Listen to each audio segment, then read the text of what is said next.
আচ্ছা, তোমাদের কোনোদিনও মনে হয়েছে যে সফটনেস ব্যাপারটাই আসলে নারীদের কথা কেন আসে?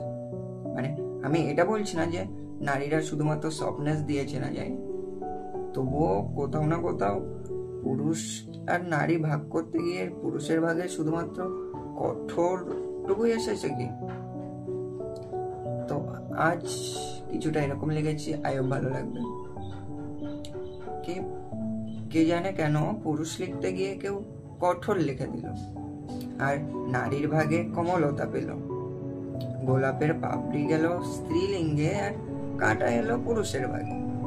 বৃষ্টি গেল নারীর ভাগে, আর বিদ্যুৎ পেল পুরুষ। সকালে সূর্য যদি হয় পুরুষ, তবে তার রশ্মি পেল নারী। চাঁদের গায়ের দাগ যদি হয় পুরুষ, তবে পূর্ণিমার চাঁদের কমলতা পেল নারী। কে জানে কেন পুরুষ লিখতে গিয়ে কেউ কঠোর লিখে দিল, আর নারীকে মরে দিল কমলতা দিয়ে। পুরুষ হলেই পাথর হবে, পুরুষ হলেই লড়তে হবে, পুরুষ বলে চিনবে সমাজ তোমার ইনকাম দিয়ে। ছোট থেকেই শিখালো সমাজ পুরুষ মানুষ কাঁধে আছে রাখি।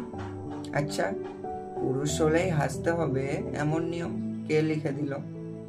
কে জানে কে পুরুষ লিখতে গিয়ে কঠোর লিখে দিল।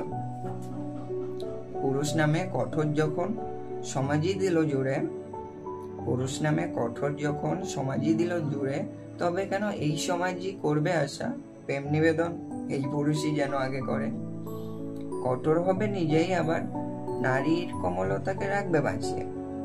কঠোর হবেই নিজেই, আবার নারীর কমলতাকে রাখবে বাঁচিয়ে। যেমন গোলাপকে ঘিরে থাকে কাঁটা, সময়ের সাথে সমস্ত দায় নেবে কাঁধে তুলে। পরিবারকে হাসাতে গিয়ে নিজেই যাবে হাসতে বলে, তবে ফেলা যাবে না চোখের জল হাজার কষ্ট হলেও। তা না হলে নাক কাটবে সমাজের, আর হাসবে ওরা ভারী। পুরুষ হয়ে কাঁদছে দেখো, এটা বুঝি নারী। কে জানে কেন পুরুষ লিখতে গিয়ে ওরা কঠোর লিখে দিল।